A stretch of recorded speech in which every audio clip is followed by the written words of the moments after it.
Salam semuanya. Shalom. Apa kabar? Baik. Ya, terpuji nama Tuhan, kita bersyukur di pagi hari ini kita boleh bertemu kembali dalam rangka melanjutkan pembelajaran yang kedua. Anda semua, sebelum kita memulai pembelajaran ini, hendaknya kita berserah diri kepada Tuhan. Bapak meminta salah satu untuk berdoa, silakan.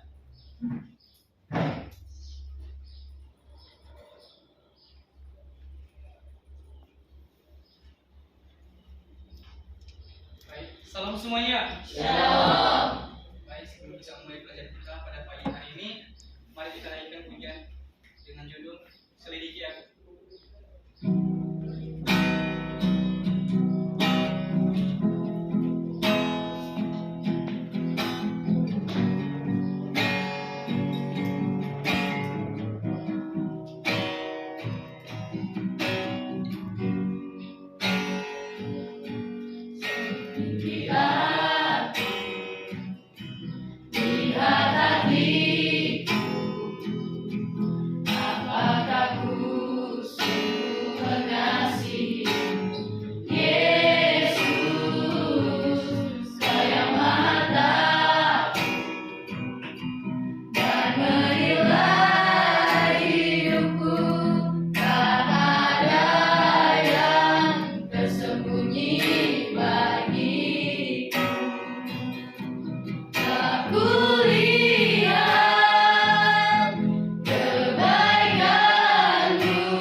Ya Bapa yang bertata dalam dunia surga, kami kembali bersyukur atas segala kuasa kepada kami pada saat ini.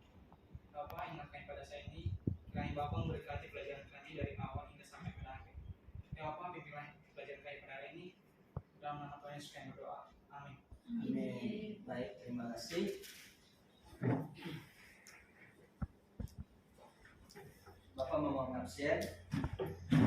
Beni Duha, Ivan Suwarno, Widayanti, Iman Kristiani, Sriwijaya, Harapan Jaya, Kusadina, Wilikana, Desniar, Lida, Vivi, Tahir, Ratna, Dirman, Agus, Esther, Endianus, Marsanda. Hadir semua? Hadir. Puji nama Tuhan. Baik, kita akan masuk pembelajaran pada pagi hari ini.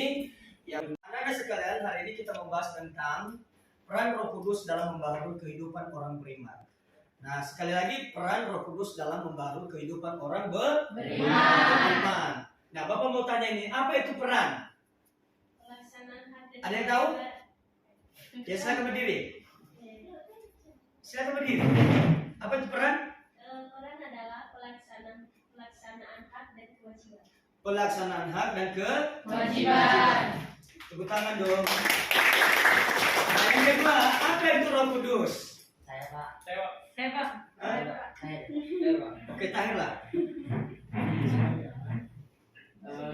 Menurut saya, Roh Kudus adalah pribadi Tuhan dalam konsep Tritunggal. Roh Kudus juga merupakan Roh Allah yang menolong, memimpin dan menghibur. Sekian Pak. Ada lagi? Sudah ada Pak. Jadi itu adalah peran Roh Kudus dalam membaharui kehidupan orang beriman. Nah, bagaimana kita lebih meneliti, lebih mengetahui tentang peran Roh Kudus itu dalam kehidupan orang-orang percaya, termasuk kepada Ananda. Ya, bagaimana kita mengetahuinya? Nah, salah satunya adalah Ananda harus banyak-banyak membaca Alkitab. Karena kenapa? Itu adalah salah satu solusi cara mengetahui bagaimana peran Roh Kudus dalam kehidupan kita pribadi. Nah, Ananda sekalian, hari ini kita akan membahas lebih dalam tentang peranan Roh Kudus itu dalam kehidupan kita sebagai orang percaya. Yang pertama, kita harus tahu menghayati peran Roh Kudus itu bagaimana dalam kehidupan kita. Nah, orang yang sudah menerima Roh Kudus itu, dia bisa menghayati, ada kerinduan secara pribadi di dalam kehidupannya, baik dalam hubungannya dengan Tuhan maupun dalam kehidupan sehari-hari. Yang kedua adalah kita harus melihat juga orang yang sudah menerima Roh Kudus dari Tuhan itu, dia bisa merespon kehidupan baru bersama dengan Tuhan. Nah, hari ini Anda boleh melihat pribadi kita masing-masing. Apakah kita ini sudah hidup di dalam Roh Kudus atau kita masih hidup dalam kedagingan? Nah, boleh kita mengevaluasi diri masing-masing. Apakah kita ini sudah betul-betul mentaati kebenaran firman Tuhan, sudah hidup di dalam kebenaran Roh Kudus, atau kita masih bimbang dalam kehidupan ini? Bagaimana anakku? Sudah hidup dalam Tuhan, dalam Roh Kudus, atau bagaimana? Sudah. Contohnya apa? Ayo, yang sudah hidup dalam Roh Kudus. Ada yang tahu? Saya Pak. Ya, silakan. Agus, Rajin ke gereja. silakan berdiri. Rajin ke gereja. Rajin ke gereja satu. Oke, apa lagi? Ada lagi? Saya Pak. Ya, silakan. Memberitakan Injilnya dan serta menjalankan kesaksian Tuhan. Ya, luar biasa kita ini. Nah, itu adalah orang-orang yang sudah hidup di dalam Roh Kudusnya Tuhan. Jadi Roh Kudus itu mereka sudah respon. Apa cara mereka? Adalah hidup baru. Mereka bisa tanpa disuruh harus ibadah, harus ke gereja, menjadi saksi kepada sesama, dan mereka menjadi berkat kepada siapapun. Nah, anak-anak sekalian, apa sih makna dari Roh Kudus itu? Saya Pak. Ya, silakan. Liber aja. Menurut saya makna Roh Kudus itu adalah memberikan kesaksian tentang kebenaran. Dia adalah sumber kebenaran dan wahyu pribadi. Wow, luar biasa. Ada lagi yang tahu tentang makna Roh Kudus? Pas? Oke. Nah, tentu kalau kita sudah menerima dan tahu maknanya itu, tentu kita rindu pastinya ya. Kita menerima, kita merespon tentang hal itu. Nah, yang ketiga, tentu adalah ada dampak dari peran Roh Kudus itu dalam kehidupan kita pribadi. Tentu ada buahnya, ya, ada dampaknya dalam kehidupan kita. Nah, kalau boleh Bapak tahu apa sih buah-buah dari Roh itu? Saya Pak. Ramai kali nih, gimana nih? Oke, si Esther aja deh. Terima kasih. Buah-buah roh yang kita terima setelah kita di dalam kehidupan orang beriman itu seperti yang tertulis di dalam Alkitab Galatia pasal 5 ayat 22 sampai 23 itu ada yang pertama kasih, sukacita, damai sejahtera, kesabaran, kemurahan, kesetiaan, kebaikan, penguasaan diri, dan kelemah lembutan. Wah. Nah, itu adalah buah-buah dari Roh Kudus itu, ada sukacita, ada damai sejahtera. Nah, itu yang Tuhan harapkan bagi kita sebagai orang yang sudah menerima keselamatan dari Kristus, yang sudah menerima Roh Kudus itu, adalah kesembilan hal ini harus ada di dalam diri pribadi atau dalam diri anak masing-masing. Nah, hari ini kita percaya bahwasanya roh itu berupa bagaimana? Dia ada fisik atau bagaimana? Nah, Anda secara bahasa Ibrani bahwasanya roh itu adalah ruah. Ruah itu apa, Pak? Itu berupa angin, ya. Atau kata lain adalah napasnya Allah.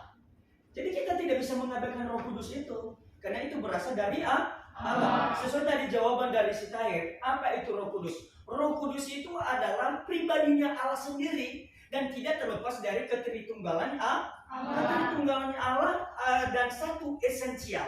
Artinya di situ adalah ada Allah Bapa sebagai pencipta, Allah Anak sebagai penebus, dan Allah Roh Kudus sebagai penghibur, penolong, apa tadi lagi? Pemimpin, ya, yang menyertai kehidupan kita. Nah, sampai di sini ada pertanyaan? Iya. Nah, kalau nggak ada pertanyaan, kita langsung saja masuk ke ruang diskusi.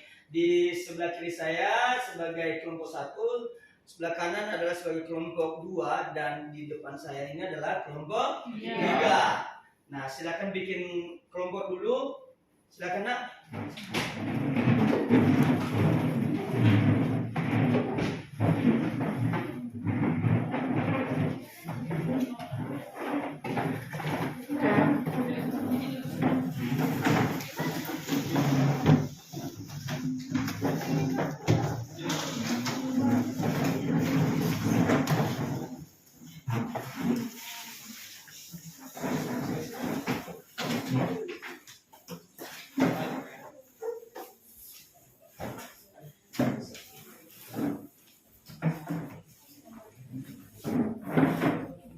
Nah, baik, Bapak akan membagikan LKPD-nya. Ini tinggal kamu isi saja ya. Ya.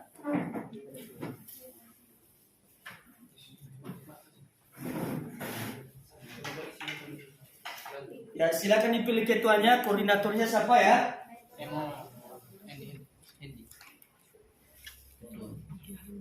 Ya, Bapak kasih waktu 5 menit saja ya.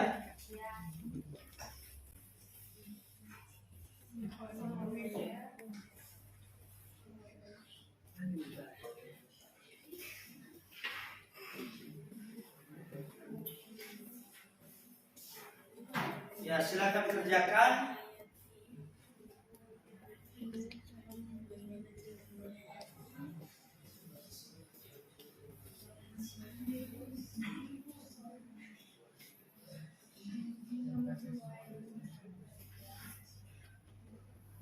Siapa ketuanya di sini? Oh, ini. Ya. Proaktif ya.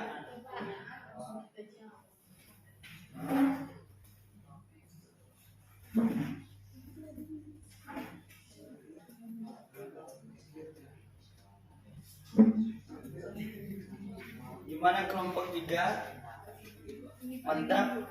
Paham ya soalnya ya? Oke.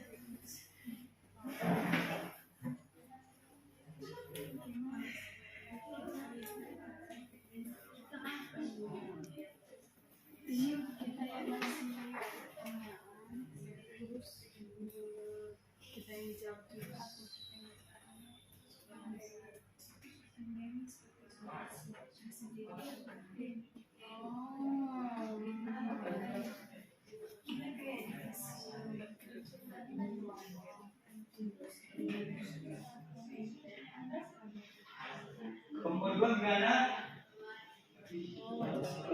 Paham pertanyaannya? Paham ya?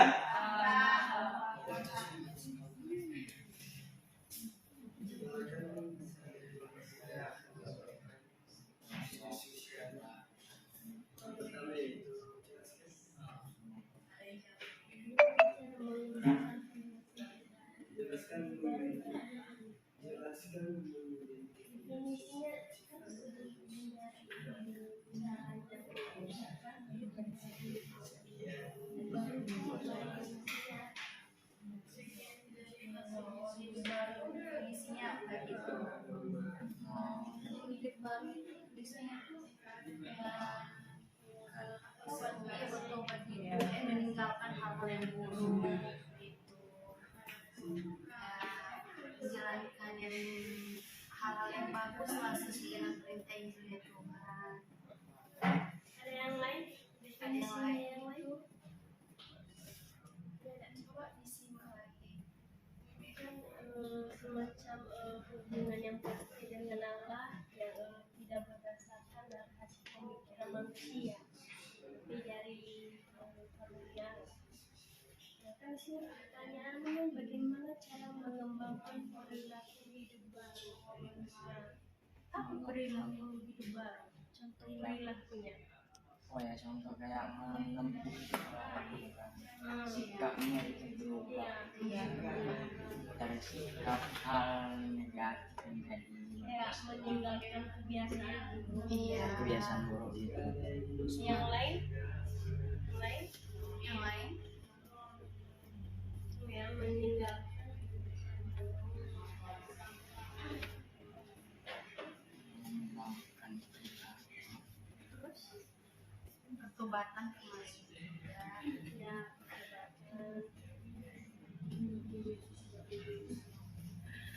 Bagaimana kelompok 1?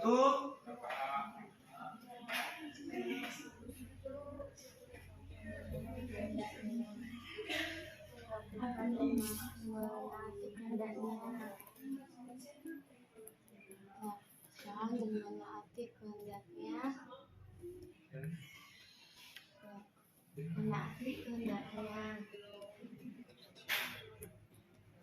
menaati kehendaknya, menaati kehendaknya. Itu contohnya seperti rajin berdoa, contohnya rajin berdoa, rajin beribadah, Iya, menjauhi segala halangannya, menjauhi segala halangannya, segala menjauhi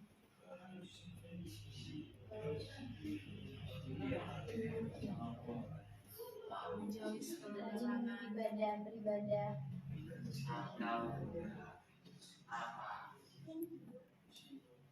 menjauhi segala larangannya menjauhi segala larangannya Ya, nomor 3 bagaimana? Hah? Apa lagi? Ya, 2 menit lagi ya. Ya, silakan ya.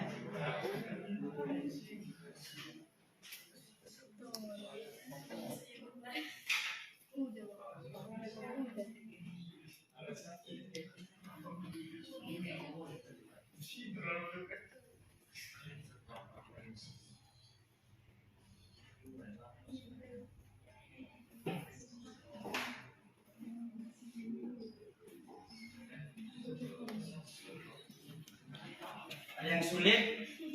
Ada ya? Oke.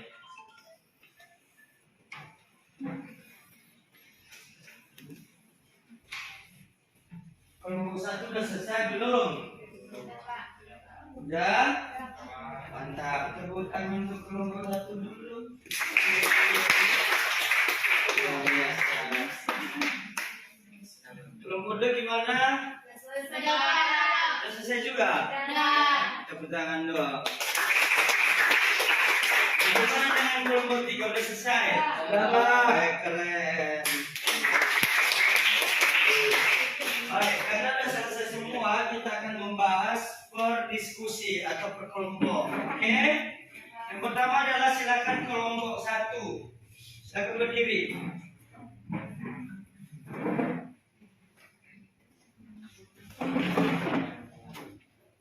Pertanyaannya yaitu bagaimana cara menghayati besar suara nak atau besar suara ya.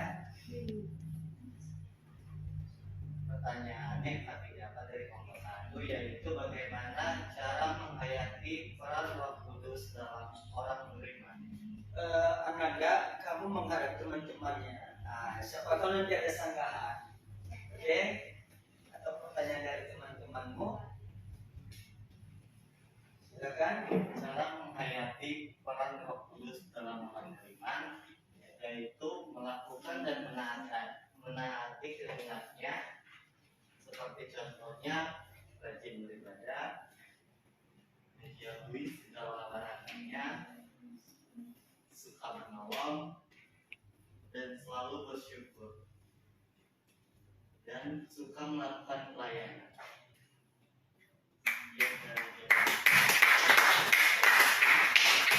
Ya, bagaimana kelompok lain ada sanggahan?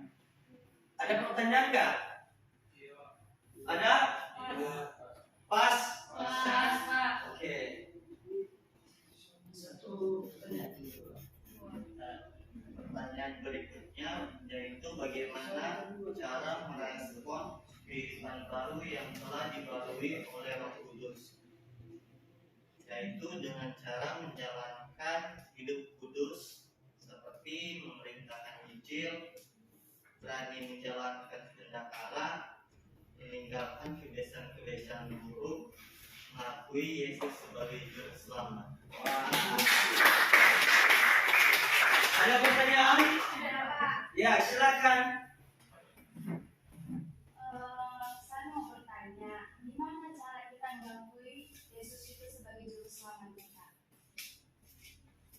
Ya, bagaimana kita mengakui Yesus itu sebagai Tuhan dan Juru Selamat kehidupan manusia?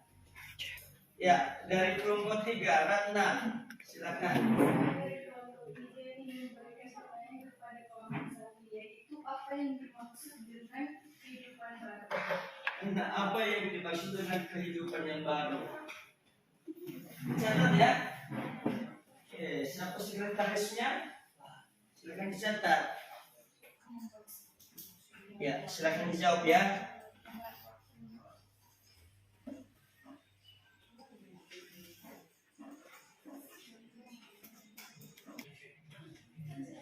Kelompok 1 gimana nak? Ya silakan dijawab. Oke, baik Pak. Ya silakan Sriwijaya. Saya akan menjawab pertanyaan dari kelompok 1. Kedua, bagaimana cara kita mengakui Yesus sebagai juru selamat kita? Oke, saya jawab ya. Yesus adalah Tuhan dalam juru selamat bagi setiap orang yang percaya, bertobat, dan mengikutinya. Mengikuti Yesus berarti menghadiri pertemuan dalam komunitas gereja, dibaptis sebagai tanda bahwa Anda sudah menerima hidup baru. Berdoa kepada Yesus, menunjukkan kasih kepada Tuhan, sesama dengan berbuat baik, memaafkan. Jadi Pak.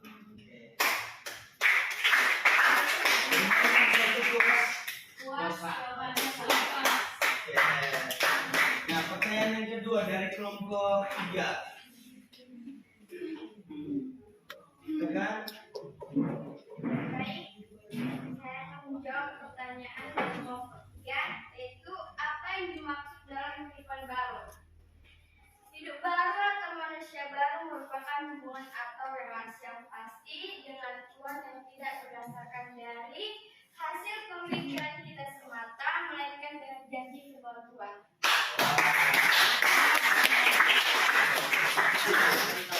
Oke, lanjut saja kita masuk ke kelompok 2. Silakan kelompok 2.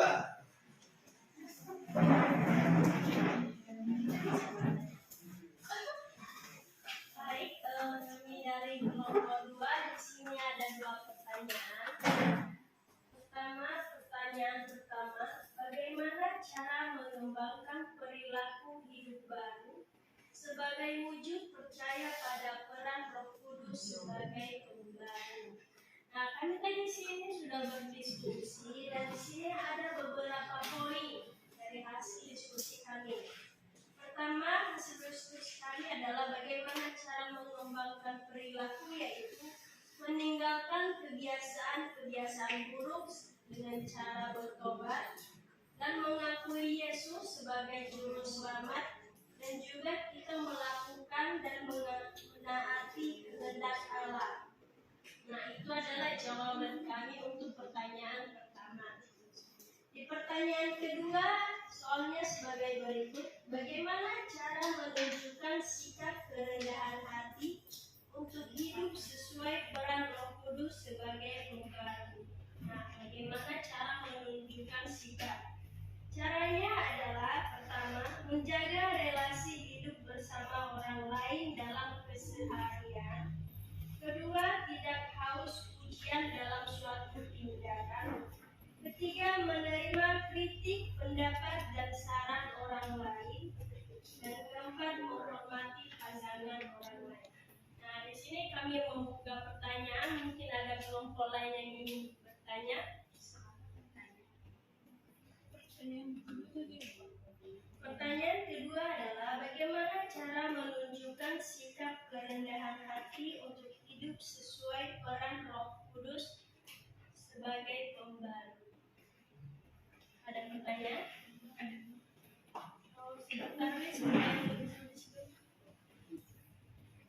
Saya dari kelompok 3 ingin bertanya kepada kelompok 2. Apa sangkut pautnya rendah hati dengan Roh Kudus? Oke, boleh bisa langsung jawab, Pak? Ya boleh langsung. Oke, jadi apa sangkut pautnya rendah hati dengan Roh Kudus? Nah, rendah hati itu hampir sama dengan sifat Allah. Sifat Allah itu rendah hati, pengasih dan juga kesabaran dan juga penyelamat. Nah, apa sih sangkut pautnya, semacam apa hubungannya gitu ya?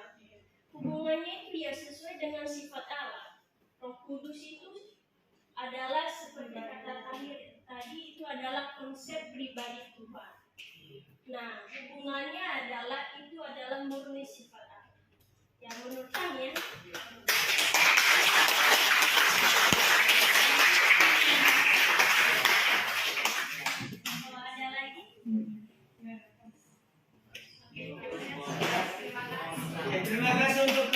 berdua sekali lagi. Wow. Oke, sekarang kita masuk ke kelompok 3. Silakan kelompok 3. Baik, saya dari kelompok 3 akan membacakan hasil diskusi kami.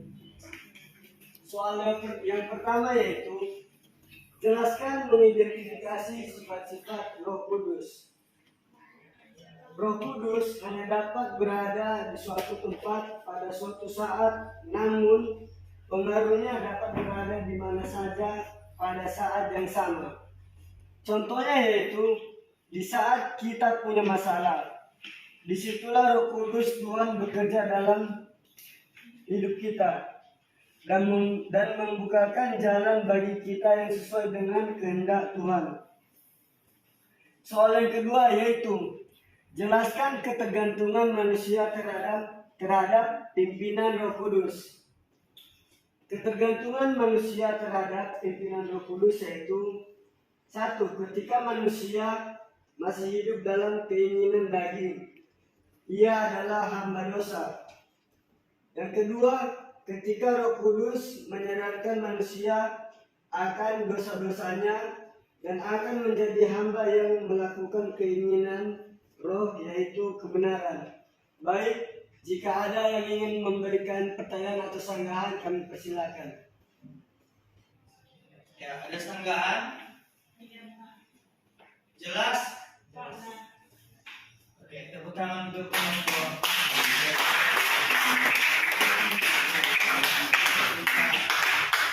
Bahkan ada kita sudah tahu semua pertanyaan demi pertanyaan dan jawaban dari teman-temannya. Terima kasih untuk Ananda. Dan sebagai kesimpulannya dari Bapak, bahwasanya Roh Kudus itu adalah perannya dalam kehidupan kita adalah sangat-sangat bermanfaat bagi setiap kita orang-orang yang sudah percaya kepada Kristus. Di mana tanpa Roh Kudus maka hidup Anda semua hampa, tak ada gunanya, dan kita akan jatuh ke dalam kedagingan kita masing-masing.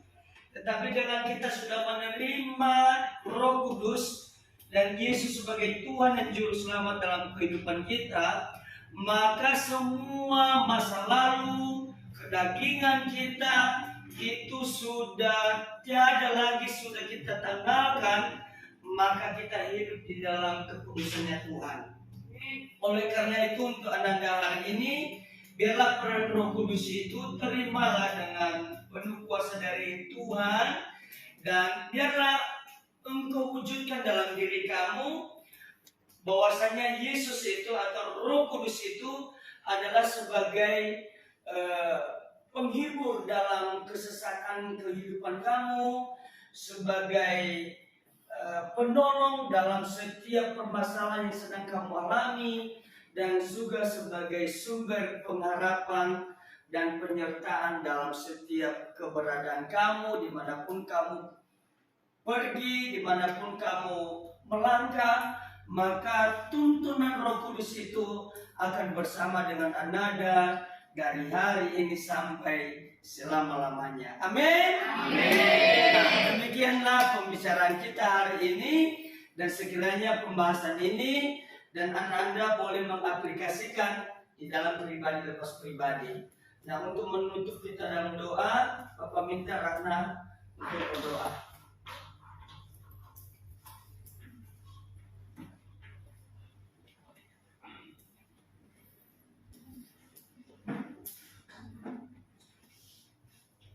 Bapa kami yang bertata dalam kerajaan surga, kami mengucapkan terima kasih ya Tuhan karena Engkau telah memberkati pelajaran kami pada hari ini. Kiranya Engkau memberkati langkah bagi kami untuk keluar dari pintu ini ya Tuhan, sebentar lagi kami akan selesaikan pelajaran kami ini. Dalam nama-Mu kami berdoa dan mengucap syukur. Amin. Amin. Baik, terima kasih untuk Anda semua untuk hari ini, dan kita akan bertemu minggu depan. Dan silakan mengaplikasikan apa yang sudah Bapak sampaikan tadi, oke? Silakan keluar masing-masing.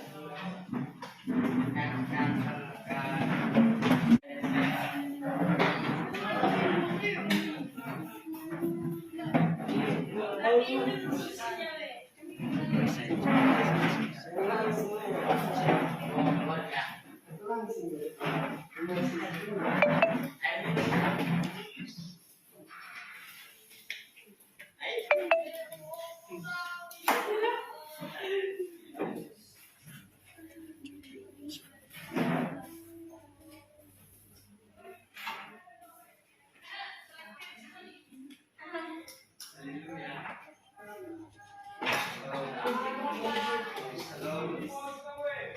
Yes, halo.